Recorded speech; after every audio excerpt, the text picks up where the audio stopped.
Sudah berikan gambaran kalau dengan kalimat alhamdulillah ini sebenarnya password untuk menambah rezeki. Ucapkan itu selalu.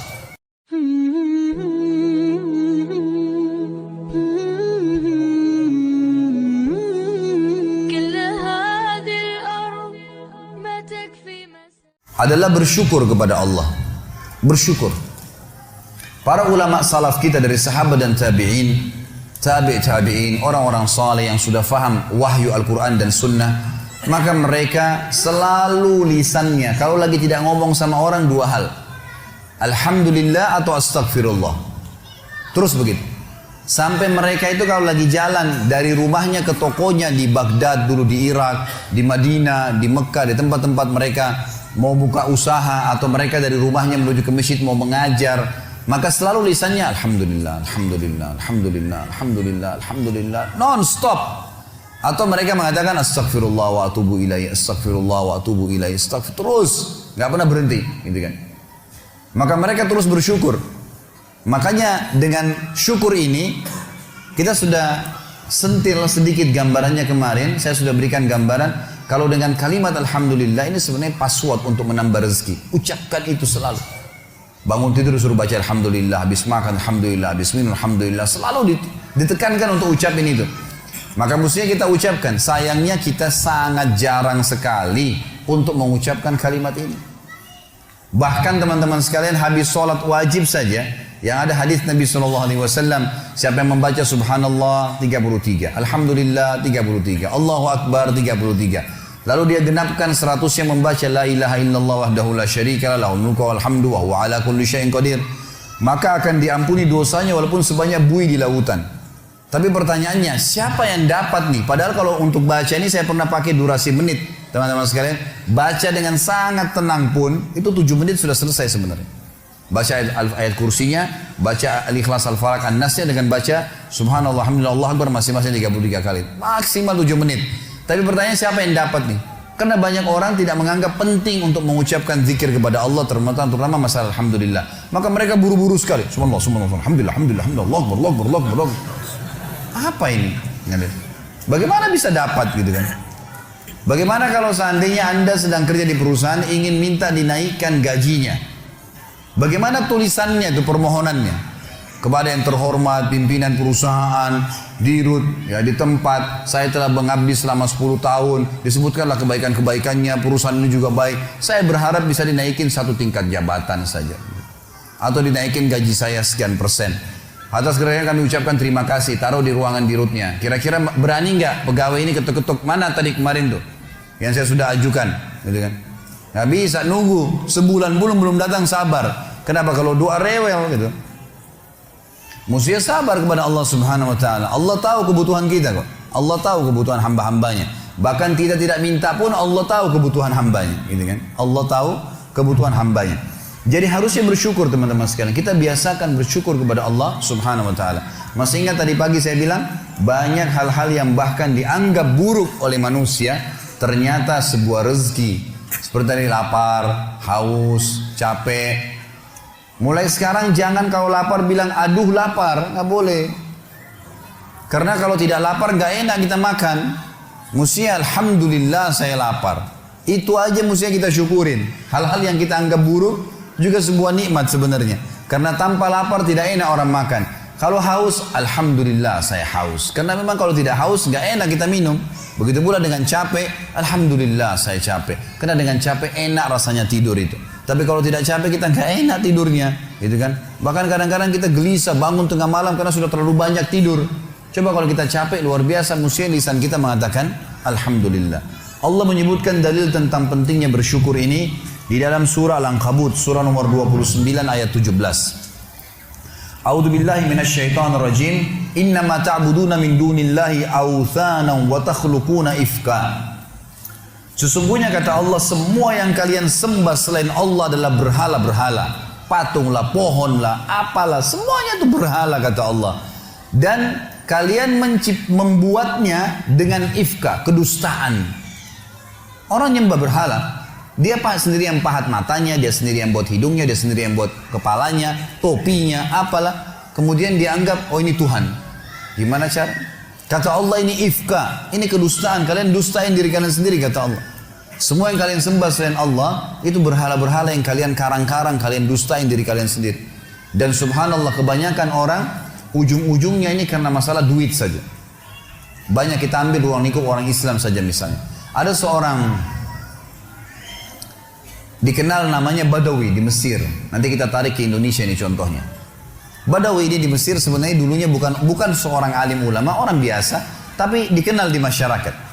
Waktu dia meninggal, karena dia sering baik sama masyarakat, ada satu masyarakat wakafin tanah di kebunnya, ini buat kuburannya si Badawi. Berjalan waktu, ahli waris pemilik kebun menjual tanah-tanah mereka, akhirnya sampai membuat kuburan tersebut berada di pinggir jalan. Lewatlah dua orang yang fasik. Fasik ini muslim lebih banyak dosanya, nggak memikirkan masalah, nggak takut dengan akhirat, nggak takut dengan dosa-dosanya, nggak pernah berpikir masalah neraka. Maka lewat, ban mobilnya pecah pas dekat di seberang kuburan itu, seberang jalan. Yang satu lagi perbaikin ban, yang satu ini melihat ke arah kuburan itu. Ternyata dalam hitungan 5 menit saja, itu ada 10 orang lewat. Dari 10 orang ini 8 orang memberikan salam ke kuburan itu. Salam, seorang muslim berikan salam ke kuburan sunnah Nabi gitu. Orang fasik ini mengambil sebuah kaleng tua di dekat mobilnya, kemudian dia menyeberang, ditaruh di dekat kuburan itu, lalu dia pindah ke sebelah. Dilihat sama dia 5 menit ke depan lagi seperti apa. Ternyata dari 10 orang yang lewat, selain memberikan salam, ada 2 orang nitipin duit, masukin ke kaleng bekas itu. Dia bilang sama temannya, sebentar ada proyek nih. Dia pergi ke toko bangunan, beli semen, beli keramik, beli pagar, dirombak tuh kuburan hari itu. Pasang celengan yang lebih bagus lagi. Dia sama temannya besok duduk di seberang jalan, lihat perkembangan. Ternyata dari pagi sampai sore, di antara orang yang lewat karena kuburan sudah bagus, ada yang berikan salam, ada yang titipin fulus, duit lagi. Kalengnya penuh, gitu kan? Wah, ini proyek nih. Beli tanah di sekitarnya, bebasin tanah itu, bangunin masjid. Dan sekarang teman-teman sekalian, masjid itu bisa menampung sekitar 1000 orang, dan di dalamnya ada kuburan si Badawi tadi. Setiap hari orang berbuat kemusyrikan, minta-minta sama kuburan tersebut, berharap bisa diberikan keselamatan lah, kalau menikah bisa berkah lah, minta sama kuburannya si syekh ini, dan diistilahkan dengan Syekh Badawi. Ini bukan syekh, bukan seorang alim dulu. Sedangkan orang alim aja nggak boleh, apalagi bukan orang alim. Sampai Imam Nawawi rahimahullah. Ini teman-teman, maaf, di Indonesia yang masih banyak melakukan hal-hal seperti ini. Imam Nawawi ini salah satu tokoh madhab Syafi'iyah. Beliau mengatakan, saya heran pada orang-orang yang minta-minta pada kuburan, walaupun itu adalah orang alim. Sementara di dalam kuburan adalah manusia seperti dia, sama, yang sudah jadi tulang belulang. Nabi Muhammad SAW saja kita masih kirimin salawat untuk beliau. Apa itu salawat? Tambahan rahmat dari Allah SWT. Nabi yang sudah diampuni dosanya. Para sahabat orang soleh kita masih mengatakan radhiyallahu anhum, kita doain. Bagaimana kita tidak mendoakan orang-orang lain? Sesoleh apapun mereka kita harus doain. Itu sunnah Nabi SAW gitu kan. Subhanallah, saya pernah mendatangi sebuah kota di Indonesia ini. Ada satu masjid tua sekali. Saya sholat di situ dan ini bekas peninggalan kerajaan. Begitu saya keluar dari masjid itu, ada satu ruangan rupanya di sebelah kiri masjid, kecil sekali, mungkin cuma bisa nampung 5-6 orang di dalam, dan ada orang duduk di atas tembok dekat pintunya. Lalu kemudian ditutup pintu tersebut, dia sambil nunggu. Saya lewat terus saya tanya teman saya, ini tempat apa ini? Dia bilang ini dalamnya kuburan. Terus untuk apa orang itu duduk di atas pintu? Dia bilang itu penjaga pintunya. Terus apa yang dilakukan? Dibukain pintu sama dia, sebentar, nanti antum lihat ada 5 orang yang keluar, di dalam sudah minta-minta kepada kuburan tersebut, nanti gantian lagi 5 orang lagi masuk antri. Begitu terus, gitu kan. Dan akhirnya penjaga kuburan diberikan duit oleh dia. Subhanallah, saya bilang subhanallah, maha suci Allah. Di mana mereka dari sabda Nabi SAW kepada Abdullah bin Abbas, wahai anak kecil, kalau kau minta tolong hanya minta tolong kepada Allah. Di mana mereka dari perkataan Imam Nawawi tadi, kalau mestinya mereka mengirimkan doa untuk orang mati, bukan malah mereka minta-minta kepada mereka. Ada ajaran agama kita jelas, tapi seperti itulah, subhanallah. Dan ujung-ujungnya di belakangnya ternyata pengumpulan dana lagi, gitu kan. Ini banyak orang yang tidak sadar dan membiarkan manusia terjerumus hanya karena ingin mendapatkan rezeki yang dasarnya sebenarnya sudah ada sumbernya, tadi sudah saya jelaskan. Kata Allah Subhanahu wa taala, teman-teman sekalian, innama ta'buduna min dunillahi awthanan wa takhluquna ifka. Semua yang kalian seru selain Allah, maka itu authan, berhala-berhala, dan kalian membuatnya itu ifka dengan kedustaan.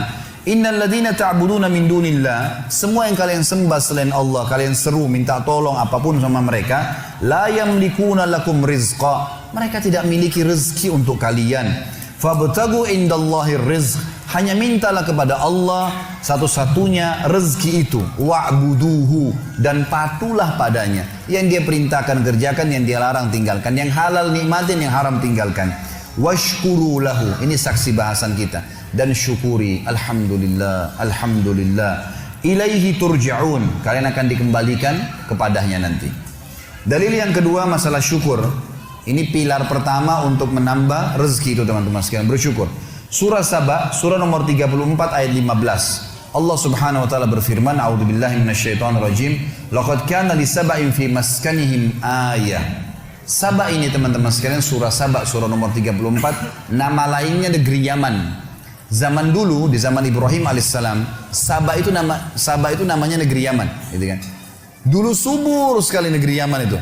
Dan Allah Subhanahu wa taala menceritakan tentang keadaan mereka dalam surah Saba ayat 15 ini. Sesungguhnya di negeri Saba di zaman dulu itu, di kehidupan mereka ada tanda-tanda kebesaran Allah. Jannatani ayyamini wa shimal. Di sisi timur dan baratnya itu ada kebun-kebun yang lebat. Dijelaskan dalam sebuah riwayat Nabi SAW bahwasanya dulu di negeri Saba ini ada Saddul Ma'rib namanya. Ada bendungan Ma'rib. Bendungan Ma'rib ini teman-teman sekalian dibuat dengan ilmu yang Allah berikan kepada mereka dan mereka beriman kepada Allah. Maka membuat akhirnya di musim panas pun mereka tetap punya sayur-sayuran. Semua di barat negeri Saba sayur-sayuran. Di bagian timurnya adalah buah-buahan. Dan sampai mereka menjadi pemasok terbesar di dunia pada saat itu. Maka Allah mengatakan, Kulu min rizki rabbikum washkurulah. Kata kuncinya, makanlah, nikmatilah itu semua. Tapi syukuri, bersyukur kepada Allah. Kata Allah, kalau kalian bersyukur, baldatun tayyibah, negeri kalian pasti akan jadi baik. Wa rabbun ghafur, dan kalian akan menemukan Tuhan kalian adalah zat yang maha pengampun.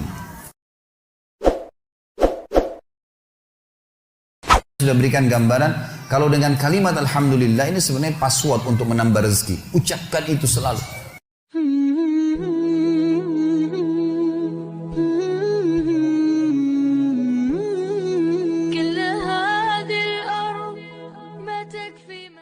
Adalah bersyukur kepada Allah. Bersyukur. Para ulama salaf kita dari sahabat dan tabi'in, tabi'in, orang-orang saleh yang sudah faham wahyu Al-Quran dan Sunnah, maka mereka selalu lisannya kalau lagi tidak ngomong sama orang dua hal, alhamdulillah atau astagfirullah, terus begitu. Sampai mereka itu kalau lagi jalan dari rumahnya ke tokonya di Baghdad dulu, di Irak, di Madinah, di Mekah, di tempat-tempat mereka mau buka usaha, atau mereka dari rumahnya menuju ke masjid mau mengajar, maka selalu lisannya alhamdulillah, alhamdulillah, alhamdulillah, alhamdulillah, alhamdulillah, non-stop.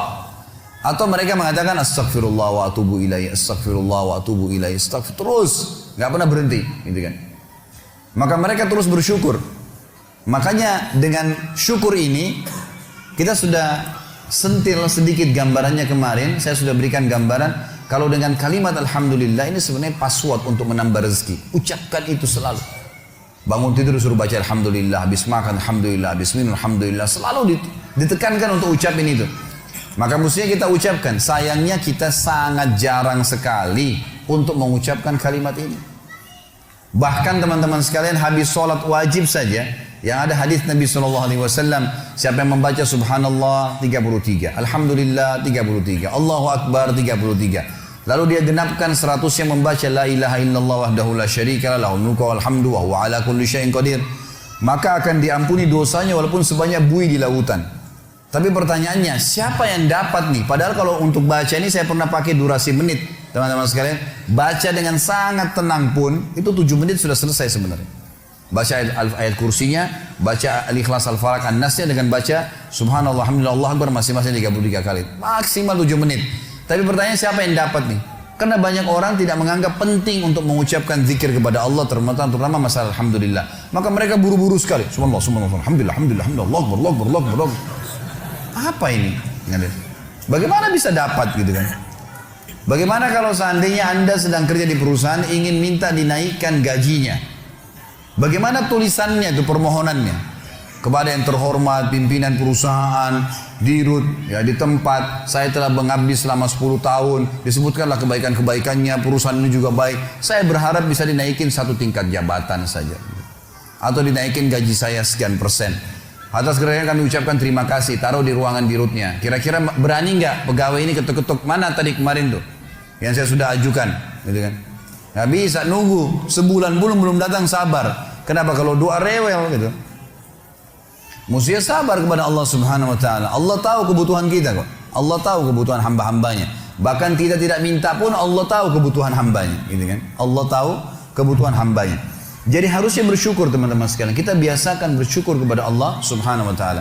Masih ingat tadi pagi saya bilang banyak hal-hal yang bahkan dianggap buruk oleh manusia, ternyata sebuah rezeki. Seperti tadi lapar, haus, capek.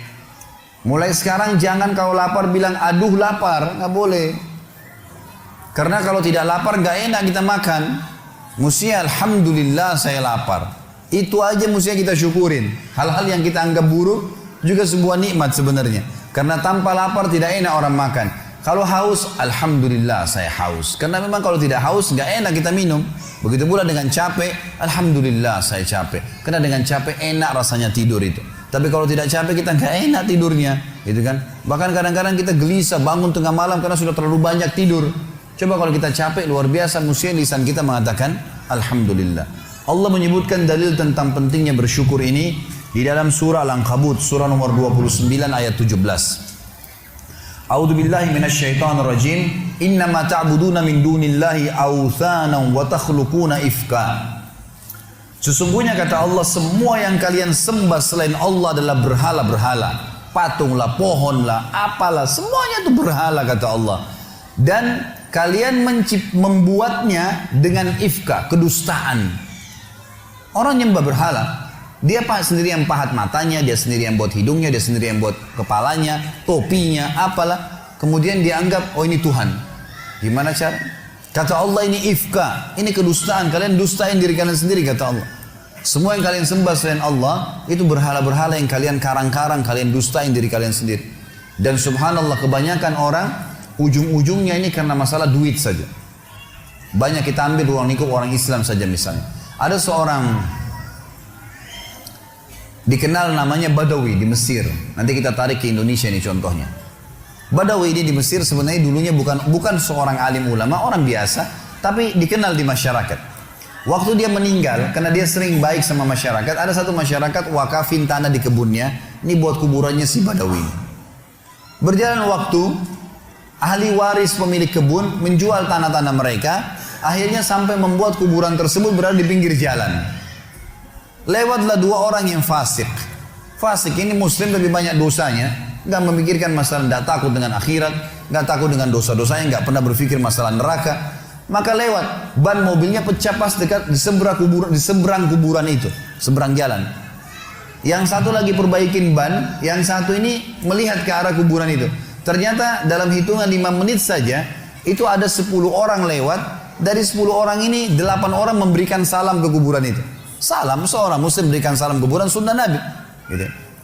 Orang fasik ini mengambil sebuah kaleng tua di dekat mobilnya, kemudian dia menyeberang, ditaruh di dekat kuburan itu, lalu dia pindah ke sebelah. Dilihat sama dia 5 menit ke depan lagi seperti apa.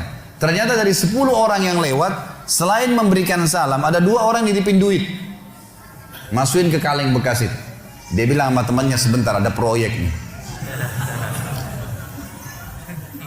Dia pergi ke toko bangunan, beli semen, beli keramik, beli pagar, dirombak tuh kuburan hari itu. Pasang celengan yang lebih bagus lagi. Dia sama temannya besok duduk di seberang jalan, lihat perkembangan. Ternyata dari pagi sampai sore, di antara orang yang lewat karena kuburan sudah bagus, ada yang berikan salam, ada yang titipin fulus, duit lagi. Kalengnya penuh, gitu kan? Wah, ini proyek nih. Beli tanah di sekitarnya, bebasin tanah itu, bangunin masjid. Dan sekarang teman-teman sekalian, masjid itu bisa menampung sekitar 1000 orang, dan di dalamnya ada kuburan si Badawi tadi. Setiap hari orang berbuat kemusyrikan. minta-minta sama kuburan tersebut, berharap bisa diberikan keselamatan lah, kalau menikah bisa berkah lah, minta sama kuburannya si syekh ini, dan diistilahkan dengan syekh badawi. Ini bukan syekh, bukan seorang alim dulu. Sedangkan orang alim aja nggak boleh, apalagi bukan orang alim. Sampai Imam Nawawi rahimahullah. Ini teman-teman, maaf, di Indonesia yang masih banyak melakukan hal-hal seperti ini. Imam Nawawi ini salah satu tokoh madhab Syafi'iyah. Beliau mengatakan, saya heran pada orang-orang yang minta-minta pada kuburan walaupun itu adalah orang alim. Sementara di dalam kuburan dalam manusia seperti dia sama yang sudah jadi tulang belulang. Nabi Muhammad SAW saja kita masih kirimin salawat untuk beliau. Apa itu salawat? Tambahan rahmat dari Allah SWT. Nabi yang sudah diampuni dosanya. Para sahabat orang soleh kita masih mengatakan radhiyallahu anhum, kita doain. Bagaimana kita tidak mendoakan orang-orang lain? Sesoleh apapun mereka kita harus doain. Itu sunnah Nabi SAW gitu kan. Subhanallah, saya pernah mendatangi sebuah kota di Indonesia ini. Ada satu masjid tua sekali. Saya sholat di situ dan ini bekas peninggalan kerajaan. Begitu saya keluar dari masjid itu, ada satu ruangan rupanya di sebelah kiri masjid. Kecil sekali, mungkin cuma bisa nampung 5-6 orang di dalam. Dan ada orang duduk di atas tembok dekat pintunya. Lalu kemudian ditutup pintu tersebut. Dia sambil nunggu. Saya lewat terus saya tanya teman saya, ini tempat apa ini? Dia bilang ini dalamnya kuburan. Terus untuk apa orang itu duduk di atas pintu? Dia bilang itu penjaga pintunya. Terus apa yang dilakukan? Dibukain pintu sama dia. Sebentar, nanti antum lihat ada 5 orang yang keluar. Di dalam sudah minta-minta kepada kuburan tersebut. Nanti gantian lagi 5 orang lagi masuk antri. Begitu terus gitu kan. Dan akhirnya penjaga kuburan diberikan duit oleh dia. Subhanallah, saya bilang subhanallah, maha suci Allah. Di mana mereka dari sabda Nabi SAW kepada Abdullah bin Abbas, wahai anak kecil, kalau kau minta tolong hanya minta tolong kepada Allah. Di mana mereka dari perkataan Imam Nawawi tadi, kalau mestinya mereka mengirimkan doa untuk orang mati, bukan malah mereka minta-minta kepada mereka. Ada ajaran agama kita jelas, tapi seperti itulah. Subhanallah. Dan ujung-ujungnya di belakangnya ternyata pengumpulan dana lagi, gitu kan. Ini banyak orang yang tidak sadar dan membiarkan manusia terjerumus hanya karena ingin mendapatkan rezeki yang dasarnya sebenarnya sudah ada sumbernya, tadi sudah saya jelaskan. Kata Allah Subhanahu wa taala, teman-teman sekalian, innama ta'buduna min dunillahi awthanan wa takhluquna ifka. Semua yang kalian seru selain Allah, maka itu authan, berhala-berhala, dan kalian membuatnya itu ifka dengan kedustaan. Innal ladzina ta'buduna min dunillah, semua yang kalian sembah selain Allah, kalian seru minta tolong apapun sama mereka, la yamlikuna lakum rizqa, mereka tidak memiliki rezeki untuk kalian. Fabtagu indallahi rizq, hanya mintalah kepada Allah satu-satunya rezeki itu. Wa'buduhu, dan patuhlah padanya. Yang dia perintahkan kerjakan, yang dia larang tinggalkan, yang halal nikmatin, yang haram tinggalkan. Washkuru lahu, ini saksi bahasan kita. Dan syukuri, alhamdulillah, alhamdulillah. Ilaihi turja'un, kalian akan dikembalikan kepadanya nanti. Dalil yang kedua masalah syukur. Ini pilar pertama untuk menambah rezeki itu, teman-teman sekalian, bersyukur.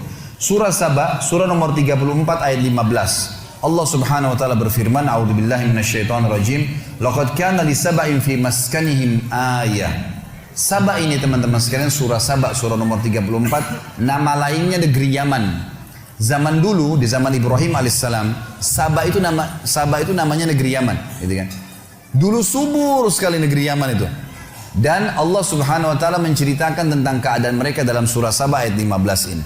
Sesungguhnya di negeri Saba di zaman dulu itu, di kehidupan mereka ada tanda-tanda kebesaran Allah. Jannatani ayyamini wa shimal. Di sisi timur dan baratnya itu ada kebun-kebun yang lebat. Dijelaskan dalam sebuah riwayat Nabi SAW bahwasanya dulu di negeri Saba ini ada Saddul Ma'rib namanya. Ada bendungan Ma'rib. Bendungan Ma'rib ini, teman-teman sekalian, dibuat dengan ilmu yang Allah berikan kepada mereka dan mereka beriman kepada Allah. Maka membuat akhirnya di musim panas pun mereka tetap punya sayur-sayuran. Semua di barat negeri Saba sayur-sayuran, di semua di bagian timurnya adalah buah-buahan, dan sampai mereka menjadi pemasok